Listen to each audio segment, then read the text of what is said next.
Going ahead with transition curves, we've already covered what is the brief introduction of transition curve. Just to revise on what we covered in the last class.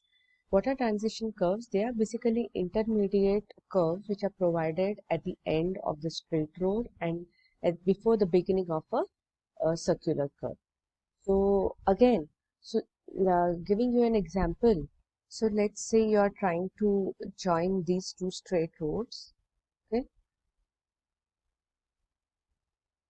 Let's say you propose to have a circular curve at this point. You will be providing a transition curve from this point to this point, this point to this point. Again, at the end of the circular curve, you will provide a transition curve from this point to this. Now, what is the meaning of, let's just concentrate on this particular. So the transition curve from here to here, it will start with some radius here and end at obviously a different radius which will be equal to the radius of the simple circular curve. Now all throughout we will refer capital R as the radius of the simple circular curve, and over here in between we will refer the radius as small r, which keeps on varying.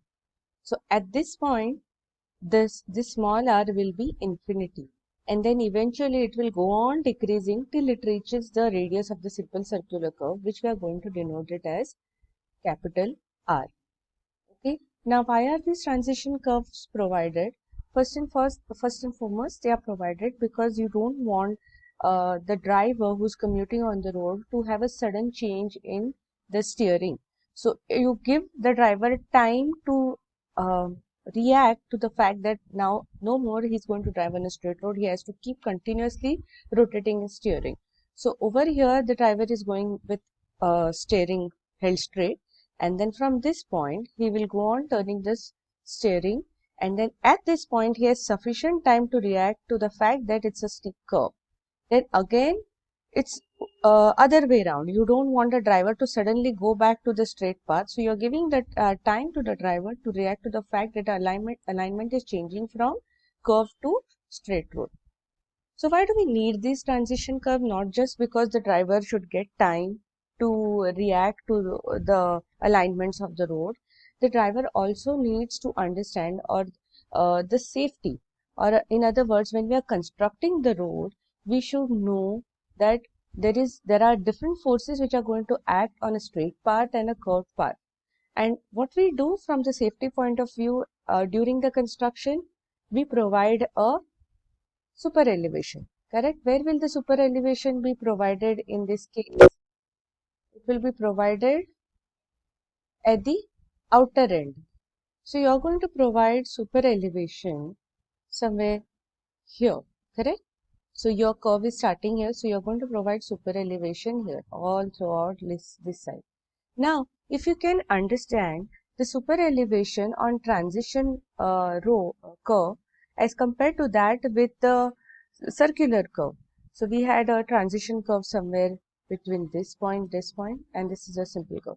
So over here, the super elevation is going to be less because the curvature is much lesser, or it's not as sharp as a circular curve. Whereas over here, you require more amount of super elevation.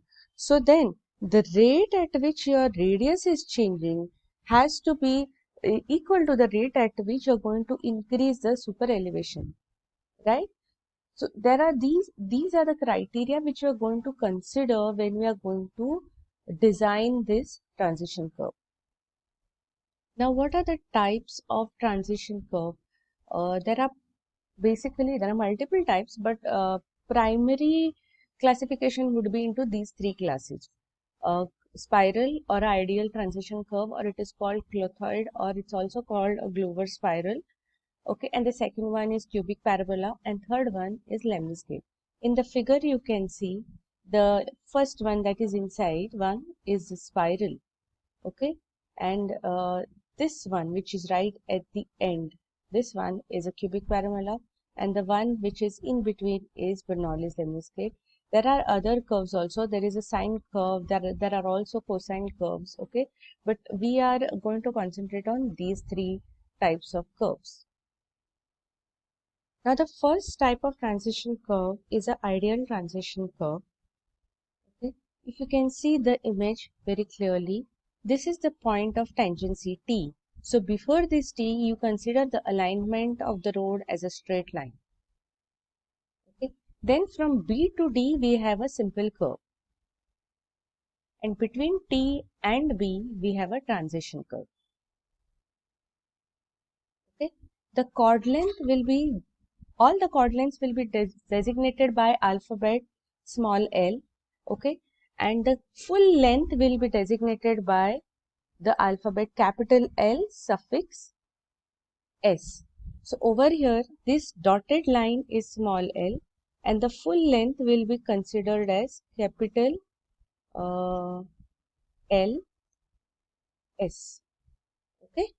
The radius which is varying from point T to B will be designated by alphabet small r, whereas the radius between B to D will be designated by alphabet capital R.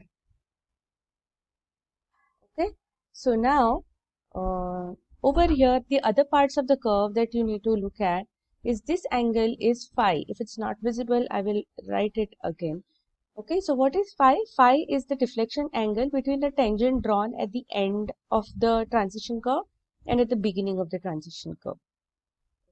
Now here I have marked the coordinate x. Okay, this will be required in the later part of the lecture. So at any point when you're setting out, you keep t as the origin. X will be the distance marked on the tangent point, and you will have to set these offsets. Okay, knowing the equation of the tangent curve, you will have to set the offsets, and these offsets will be given by alphabet y. Okay, so once you know the equation, let's say x is equal to y is equal to something times x, then you will get the values of all y's knowing the value of x. Okay, we will understand this in more depth as we go ahead. Okay, so now basically spiral or clothoid or ideal transition curve is the curve which is recommended by IRC. What is IRC? IRC is Indian Road Congress. Now these curves are supposed to be most advantageous and suitable for highways. Why? First one is that it satisfies the rate of change of centrifugal force or centrifugal acceleration, that is LS. What is LS? I had told you LS is the length of the transition curve into R. R is the radius at the beginning of the simple curve. So what is the equation? Actually in your book you will find the equation as L into R will be equal to LS into R. This is a constant and this criteria has to be satisfied, and it is satisfied by ideal transition curves. Okay, the calculation and the field implementation of spiral curve, this is also called spiral. Okay, I am again and again using the synonyms so that for exam anything can be asked. If they ask you what is a spiral curve, why is it recommended, you should be knowing that spiral and ideal transition curve is one and the same. Okay, then the calculations and the field implementation of spiral curves are simple and easy, and it enhances aesthetics also. You must have seen these kind of images in a lot of places. You will see this is a network of transition curves. You can see all these are transition curves. All, each and every road is a transition curve. Length of transition curve can be calculated by three conditions.